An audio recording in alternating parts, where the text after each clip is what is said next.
మన ప్రభు అయిన యేసుక్రీస్తు పరిశుద్ధ నామములో ఈ పాడ్కాస్ట్ ద్వారా వాక్యం ఉంటున్న ప్రతి వారికి నా హృదయపూర్వకమైనటువంటి వందనాలు. ఒక వ్యక్తి యొక్క చివరి దినాన్ని మనం ధ్యానిస్తూ ఆ వ్యక్తి ఆ చివరి దినాన్ని ఎలాగా గడిపాడు, ఆ చివరి దినమున అతడు చేసినటువంటి పనులను బట్టి మనము నేర్చుకోవాల్సింది, మనం గ్రహించవలసింది ఏమిటి అన్న విషయాలను మనం చూద్దాం. ఈ విషయాల్ని మనం చూస్తాం 2వ రాజుల గ్రంథం 2వ అధ్యాయంలో 1వ వచనం. యెహోవా సుడిగాలి చేత ఏలియాను ఆకాశమునకు ఆరోహణము చేయబో కాలమున ఏలియాయు ఎలీషాయు కూడి గిల్గాలు నుండి వెళ్ళుచుండగా. ఇది 2వ అధ్యాయం 1వ వచనం యొక్క విషయం. ఇదే అధ్యాయంలో ఆ వ్యక్తి యొక్క చివరి గడియ మనం చూసినట్లయితే 11వ వచనం. వారు ఇంకా వెళ్ళుచు మాట్లాడుచుండగా ఇదిగో అగ్ని రథమును అగ్ని గుర్రములను కనబడి వీరిద్దరిని వేరు చేశాను. అప్పుడు ఏలియా సుడిగాలి చేత ఆకాశమునకు ఆరోహణమాయను. చదివిన వాక్య భాగంలో మనం చూస్తాం, ఆ చివరి దినమున చదివిన వాక్య భాగంలో మనం చూస్తాం ఆ వ్యక్తి ఎవరో కాదు, ఏలియా. మరియు ఏలియాతో పాటు అతని శిష్యుడైనటువంటి ఎలీషా కూడా ఉన్నాడు. కానీ మనము ధ్యానిస్తున్నటువంటి విషయం ఏలియా యొక్క ఆఖరి దినము. ఇతని యొక్క ఆఖరి దినము అని అతనికి అప్పుడే తెలిసిందా అంటే కానే కాదు. ఏలియాకి దేవుడు ఎప్పుడో దర్శనమిచ్చాడు. నీవు ఈ సమయమున ఈ దినమున నేను నిన్ను అగ్ని రథముల మీద నిన్ను కొనుక్కోబోతున్నాను అని ఏలియాకి దేవుడు సెలవిచ్చాడు. ఆ దినము ఎప్పుడో అనుకున్నాడు గాని ఏలియా ఈ రోజే అనే విషయం అతనికి అర్థమైంది. దేవుడు అతనికి తెలియజేశాడు. అతడు తన శిష్యుడైనటువంటి ఎలీషాకి, అతనితో ఉన్నటువంటి శిష్యరికం తీసుకున్నటువంటి శిష్యులందరికీ కూడా తెలియజేశాడు, నేను ఈ రోజు పరలోకానికి వెళ్ళిపోతున్నాను. నా కొరకు దేవుడు సుడిగాలిని మరియు అగ్ని రథాలను నా కొరకు పంపించబోతున్నాడు అని. అది విన్న వారందరూ ఆశ్చర్యపోయారు. ఏలియా కొరకు ఏడ్చిన వారు, బాధపడిన వారు, ఏలియాను హత్తుకున్నవారు, చివరి వీడుకోలు పలికిన వారు అనేకులు ఉండుండొచ్చు. అయితే ఏలియా మాత్రం ఈ చివరి దినమున ఇది ఆఖరి దినము అని తెలిసిన తర్వాత అతడు గడిపిన విషయాలు మనం జాగ్రత్తగా చూసినట్లయితే అతడు చివరి దినము కూడా దేవుడి చిత్తమే చేశాడు. నన్ను దేవుడు బేతేలుకు రమ్మంటున్నాడు, ఎరికోకు రమ్మంటున్నాడు, జోర్దానుకు రమ్మంటున్నాడు అని. ఎటు రమ్మంటున్నాడంటే అటు వెళ్ళడానికి ఏలియా వెంటనే అడుగు వేశాడు. దేవుడు చెప్పిన పని చేయడానికి ఎప్పుడు సంసిద్ధుడుగా ఉన్నాడు. ఆ చివరి దినమును కూడా. ఇక ఈ ఆఖరి దినమున నాతో పరీక్షలేంటి ప్రభువా, ఒక చోటకు అయితే నేను వచ్చేస్తాను కదా, ఎందుకు అటు ఇటు నన్ను తిప్పుతున్నారు అని ఏలియా దేవుని ప్రశ్నించలేదు. దేవుడు ఎటు రమ్మంటే అటు, దూరమైన నడిచి వెళ్ళవలసి వచ్చినా, ఏ వాహన సదుపాయం లేకపోయినా కాలినడకన దేవుని చిత్తం చేయడానికి అడుగు వేస్తూ ఉన్నాడు. ఇంకో విషయాన్ని మనం చూసినట్టయితే ఏలియా తన చివరి దినమును,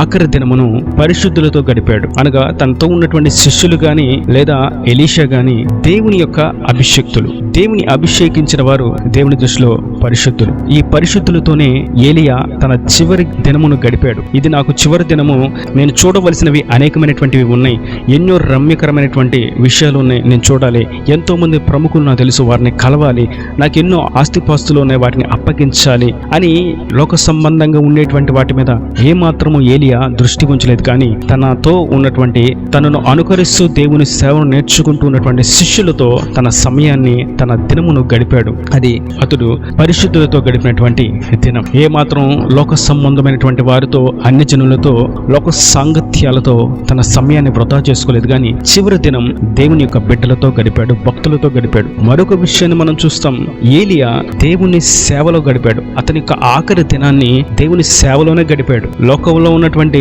పని పాటల కొరకు, వ్యర్థమైనటువంటి తుచ్చమైనటువంటి అభిలాషల కొరకు తను సమయాన్ని గడపలేదు. కానీ ఆ దినం కూడా, ఆ చివరి దినం కూడా నేను దేవుని సేవలోనే గడపాలి అని దేవుడు ఎటు నడిపిస్తే అటు నడుస్తూ, తన శిష్యుని కూడా అటే నడిపిస్తూ, ప్రయాణం చేస్తూ, ప్రార్థనా పూర్వకంగా దేవుడు ఏం తెలియజేస్తున్నాడో, తదుపరి నేను చేయవలసినటువంటి క్రియ ఏంటి అనేటువంటి విషయాన్ని దేవుని సేవలోనే, సేవకుల మధ్యలోనే నడుస్తూ ఉన్నాడు.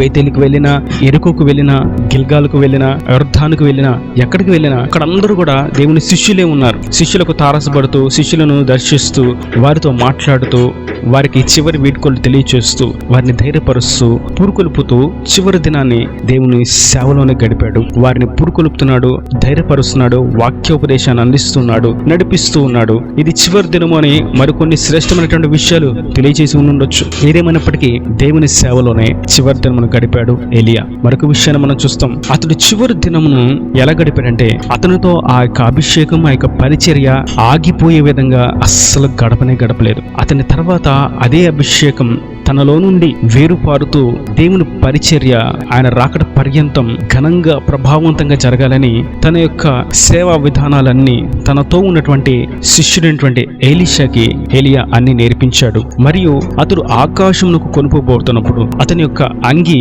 ఎలీషా మీద పడింది. దాని అర్థం ఏలియా యొక్క పరిచర్య, అభిషేకము, పరిచర్య భారము, ఆత్మల భారము, సేవా విధానాలు, క్రమము ఇవన్నీ అతనితో ఆగిపోకుండా ఎలీషా ద్వారా అది కొనసాగునట్లుగా ఏలియా గడిపాడు. ఆ దినమున ఎలీషాని ఒక ప్రశ్న అడుగుతాడు ఏలియా, నేను నీ యొద్ద నుండి తీయబడక మునుపు నీ కొరకు నేనేమి చేయగూరుచున్నావో అది నాకు తెలుపుమని అతన్ని అడుగుతున్నాడు. నేను వెళ్ళిపోతున్నాను ఎలీషా, పరలోక రాజ్యానికి నేను సుడిగాలిలో అగ్నిరథం మీద నేను కొనుపోబోతున్నాను, నేను వెళ్ళిపోతున్నాను కదా, నీకేదైనా కావాలా అని ఎలీషాని అడిగితే ఎలీషా అన్నాడు, అయ్యా నువ్వు ఎంతో గొప్ప సేవ చేశావు, దేవునికి ఎంతో నమ్మకంగా ఉన్నావు, అందుకొరకే నీ దేవుడు నీవు మరణము రుచి చూడకుండా నిన్ను కొనిపోతున్నాడు. ఈ పరిచర్య నీలాగే నేను చేయాలని కోరుకుంటున్నాను, అంతకంటే నీకంటే ఎక్కువ చేయాలనుకుంటున్నాను, నాకు నీ ఆత్మలో 2 పాలు కావాలని ఎలీషా ఏలియాని అడిగాడు. ఇంత గొప్ప కోరికను కోరినటువంటి ఎలీషాని బట్టి ఏలియా ఎంతో సంతోషించాడు. కానీ అది అతని చేతుల్లో లేదు, దేవుని యొద్ద ఉంది కనుక దేవుణ్ణి విన్నవించుకున్నాడు. ఏలియా ఆ సుడిగాలిలో అగ్నిరథము మీద వెళుతూనే తన దేవునికి తాను ప్రార్థన చేసి ఉంటాడు. అతడు చేసిన ప్రార్థన దేవుడు అంగీకరించి అతని అంగీని ఎలీషా మీద పడినట్లుగా దేవుడు చేశాడు. తాను చేసినటువంటి ఆ పరిచర్య తనతో ఆగిపోకుండా ఇతరుల ద్వారా జరుగునట్లుగా ఏలియా బ్రతికాడు. మరియు మరొక విషయాన్ని మనం చూస్తాం, తాను ఆ ఆఖరి దినాన్ని ఎలా గడిపాడంటే ఎంతో సంతోషంగా గడిపాడు. ఇది నా ఆఖరి దినం, ఇక నేను చనిపోతున్నాను, ఇక నా జీవితం లేదు, ఇక నేను ఈ లోకంలో కనిపించను అనేటువంటి భయము, బెదురు, ఆలోచన, అనాలోచన, దుఃఖము ఇటువంటివి ఏమీ లేకుండా ఎంతో సంతోషంగా గడిపాడు. కారణం నేను నేడు పరలోక రాజ్యానికి వెళ్తున్నాను అనేటువంటి నిశ్చయత ఏలియాకుంది. ఏలియా ఆఖరి దినం వరకు, సేవ జీవితంలో తన ఆఖరి దినం వరకు కూడా నేను పరలోకానికి వెళ్తాను అనేటువంటి దృఢ నిశ్చయముతో, మంచి నిరీక్షణతో అతడు ముందుకు సాగిపోతూ ఉన్నాడు. ఈ విషయాన్ని మనం చూస్తున్నప్పుడు వీటి ద్వారా మనం నేర్చుకోవాల్సింది, మనము చివరి వరకు కూడా దేవుని చిత్తము చేయడానికి అడుగు వేయాలి. మనము చివరి వరకు కూడా పరిశుద్ధుల సహవాసంలోనే, కాలుచున్న రాళ్ల మధ్యనే మనం నడుస్తూ సమయాన్ని గడపాలి. మనము చివరి శ్వాస వరకు కూడా దేవుని ఉద్దేశాలను నెరవేర్చడానికి, దేవుని సంకల్పం మనల్ని గూర్చి ఆయన ఉద్దేశించినటువంటి ప్రణాళికను నెరవేర్చడానికి మనం ఎప్పుడు సంసిద్ధులమై ముందుకు సాగాలి. మరియు మనం ఎప్పుడు కూడా మనలో దేవుడు మండించినటువంటి ఆ యొక్క అభిషేకాన్ని, మంటను, ఆ యొక్క భారాన్ని మనతో నిలిచిపోనివ్వక ఇతరుల మీద ఆ ప్రభావం ఉండినట్లుగా, మనం ఇతరులను సైతం మన వలె మార్చినట్లుగా, దేవుని త్రిప్పునట్లుగా మనం బ్రతకాలి. అనేకులు మనల్ని చూసి ఇట్లాగా నేను కూడా జీవించాలనేటువంటి తృష్ణ, తాపత్రయం వారికి పుట్టినట్లుగా మనం జీవించాలి. ఎప్పటి వరకు అంటే ఆఖరి దినం వరకు కూడా. మరియు ఎప్పుడు కూడా మనం సంతోషంగా ఉండాలి. నేను నిశ్చయంగా నిత్య రాజ్యానికి వారసుడును, వారసురాల్ని అవుతాను. నా కొరకు దేవుడు నిత్య రాజ్యాన్ని సిద్ధపరిచాడు, పరలోక స్వాస్యం నా కొరకు ఎదురు చూస్తూ ఉందనేటువంటి మంచి విశ్వాసంతో, నిరీక్షణతో పరలోక రాజ్యానికి నేను వెళ్ళబోతున్నానటువంటి సంతోషంతో చివరి దినం వరకు మనం గడపాలి. కొందరు మనం చూస్తే వారు కొంతవరకు దేవుని చిత్తాన్ని, కొంతవరకు పరిశుద్ధులతో సహవాసాన్ని, కొంత మట్టుకు దేవుని సేవలో, కొంత మట్టుకు కొన్ని సంవత్సరాలు వారు చేసినటువంటి సేవా పరిచయ విధానం, జీవన శైలిని బట్టి ఇతరులు మాదిరికరంగా ఉండేలాగా ఉంటారు. కొందరు కొన్ని దినాలు నేను పరలోకానికి వారసునిగా, హక్కుదారుగా మార్చబడుతున్నటువంటి నిరీక్షణతో ఉంటారు. ఆ కొద్ది దినాలు గడిచిపోయిన తర్వాత వారి జీవితం అంతా మరలా లోక రీతిలో ఉన్నట్లే, వారిలో దేవుడి చిత్తం ఉండదు, దేవుని సేవ భారం ఉండదు, వారిలో పరిశుద్ధుల సహవాసం ఉండదు, వారి యొక్క జీవిత ప్రభావం ఇతరుల మీద పరిశుద్ధమైనదిగా ఉండనే ఉండదు. వారు పరలోక రాజ్యానికి వెళ్తారనేటువంటి నిరీక్షణ, విశ్వాసం అసలే ఉండదు. ఎప్పుడు లోక సంబంధంగా గొడవలు పడుతూ, వాటిని గూర్చి వీటిని గురించి వెంపర్లాడుతూ, వారితో వీటితో గొడవలు పెట్టుకుంటూ, వారిని ప్రేమించలేక, వీరిని సహించలేక,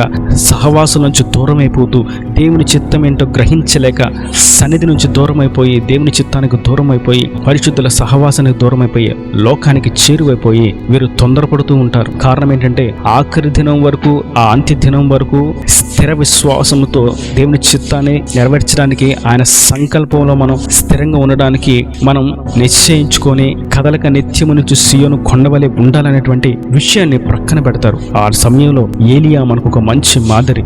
అతడు ఆఖరి దినమున దేవుని చిత్తం చేయడానికి, దేవుని సేవలు గడపడానికి, పరిశుద్ధులతో గడపడానికి, తన ప్రభావం ఇతరుల మీద ఉండినట్లుగా పరలోక రాజ్యానికి వెళ్తాననేటువంటి దృఢ విశ్వాసంతో అతడు జీవించాడు. ఇచ్చాడు. కనుక నేటి దినాన్ని వాక్యం అంటే మీతో మనందరితో ప్రభు సెలవిస్తున్నారు. నీ ఆఖరి దినం వరకు నీవు ఇటువంటి దృఢ సంకల్పాన్ని కలిగి జీవించాలని కోరుకుంటున్నావా? అయితే దేవుని చిత్తంలోను సహవాసంలోను దేవుని సేవలో దేవుని పరిచర్య చేయడానికి మనల్ని బట్టి ఇతరులు ప్రభావితులుగా మార్చబడడానికి మనం ఎప్పుడు పరలోక రాజ్యానికి వెళ్తామనేటువంటి నిశ్చయతతో సంతోషంగా జీవిస్తాం. మనం అందరినీ ప్రభావితం చేయకపోయినప్పటికీ కుటుంబంలో ఉన్న వారిని మొట్టమొదట ప్రభావితం చేయాలి. మనతో ఉన్న వారిని ప్రభావితం చేయాలి. మనతో ఉన్న వారిని ప్రేమించాలి. మన చుట్టూ ఉన్న వారిని ప్రేమించాలి. వారిని పరిశుద్ధుల సహవాసంలో చేర్చాలి, అంటుకట్టాలి. మనం ఎట్టి ప్రతికూల పరిస్థితుల్లో ఉన్నా కూడా సంతోషంగా ఉండేటువంటి స్థితి పరలోక రాజ్యానికి వెళ్తామనేటువంటి ఆనందముతో నిగూఢమైందని జనులు గుర్తించినట్లుగా చేయాలి. ఎల్లవేళలా దేవుని చిత్తం, దేవుని సంకల్పం ఏమై ఉన్నది అని గ్రహిస్తూ ముందడుగు వేస్తూ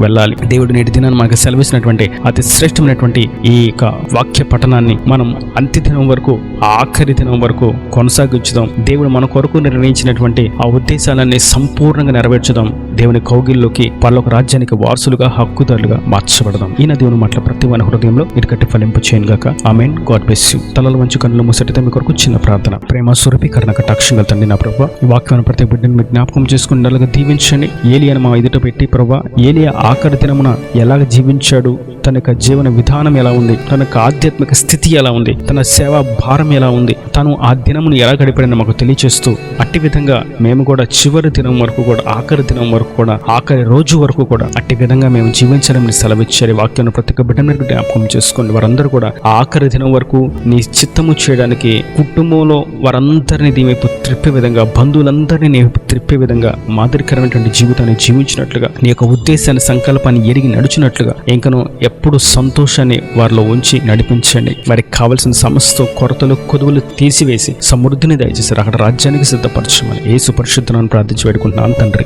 ఆమేన్. ఆమేన్.